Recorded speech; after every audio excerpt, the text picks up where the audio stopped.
देखिए बेटा, तो आज हम आप लोगों से बात करने वाले हैं सेक्सुअल रिप्रोडक्शन फ्लॉवरिंग प्लांट का। एक बड़ा इंपॉर्टेंट टॉपिक हमारे साथ है जिसे हम लोग कहते हैं TS of anther. Okay, flower is a reproductive part of the plants. Flower से रिप्रोडक्शन होता है। एंजियोस्पर्म में सेक्सुअल रिप्रोडक्शन होता है। फ्लावर में दो तरह के पार्ट होते हैं, एसेंशियल और नॉन एसेंशियल। जो फर्टिलाइजेशन में या रिप्रोडक्शन में डायरेक्टली पार्टिसिपेट करते हैं उन्हें हम लोग कहते हैं इसेंशियल पार्ट, जैसे कि स्टैमन और पिस्टिल या कार्पल। जबकि जो इनडायरेक्ट पार्टिसिपेट करते हैं उन्हें कहते हैं नॉन इसेंशियल पार्ट, जैसे पेडिसिल, थैलेमस, सेपल्स और पेटल्स। सेपल्स का ग्रुप कैलिक्स कहलाता है।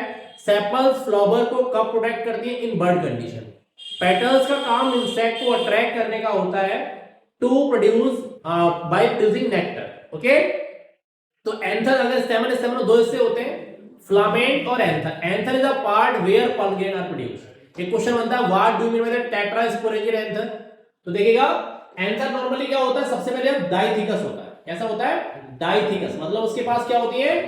दो, देखो कितने, दो चैम्बर्स हो गए, ठीक है। और एक चैम्बर के पास या एक लोब के पास कितने? दो पॉलन सैक होते हैं। तो दो लोब होने से एंथर कहलाता है डाइथिकस, ठीक है। और एक लोब में दो स्पोरेंजियम, दो माइक्रोस्पोरेंजियम होने से कहलाता है टेट्रास्पोरेंजियम। कितने pollen sac? 4 pollen sac. Family Malvaceae जैसे कॉटन है, चाइना रोज है, लेडी फिंगर है, इनमें मोनोथिकस एंथर होता है, मतलब एक ही लोब होता है पूरे एंथर के। तो क्वेश्चन टीएस ऑफ एंथर से बहुत ज्यादा बनता है, देखिएगा। तो एंथर में दो तरह की चीजें बड़ी इंपॉर्टेंट होती है। एक होता है एंथर वॉल और एक होता है स्पोरोजिनस टिश्यू। तो एंथर वॉल आपका 4 डिफरेंट काइंड्स ऑफ लेयर से मिलकर बना होता है। आउटर मोस्ट लेयर को कहते हैं एपिडर्मिस। देखिएगा क्या कहलाती है आउटर मोस्ट लेयर बेटा? तो आउटर मोस्ट लेयर कहलाती है एपिडर्मिस। ओके, इसकी खासियत क्या है? ये बेटा यूनि लेयर होती है, देखो एक सिंगल लेयर है ऐसे। ओके, ये एक अकेला क्या है? ये माइक्रोस्पोरेंजियम है। आपसे एंथर पूछा तो पूरा बनाना पड़ता है, माइक्रोस्पोरेंजियम पूछेगा तो आप इतना बना के काम चला सकते हैं। अगला क्वेश्चन होता है एंडोथीशियम। तो एंडोथीशियम भी कैसा होता है? यूनिलेयर्ड होता है। तो अब कैसे पता करेंगे? मान लो अलग अलग कलर से बनाए तो पता लग गया, लेकिन वैसे कैसे पता लगेगा?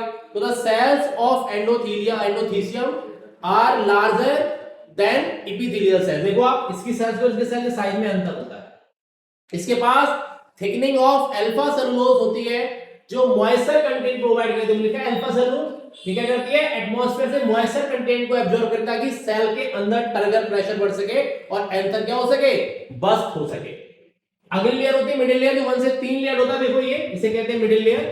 ओके, तो इन तीनों को अगर आप आउटर 3 लेयर डिस्कस करो, इन तीनों की बात करो तो नेचर में कैसी होती है? देखो लिखा है मैंने, all the 3 layers of anther wall are protective and help in digestion of anther. Anther के पास सोने में हेल्प करा दो, प्रोटेक्शन देती है। बड़ा इंपॉर्टेंट क्वेश्चन अगला आता है टेप्टम। टेप्टम न्यूट्रिटिव लेयर होती है और कैसी होती है? यूनिसेलुलर होती है।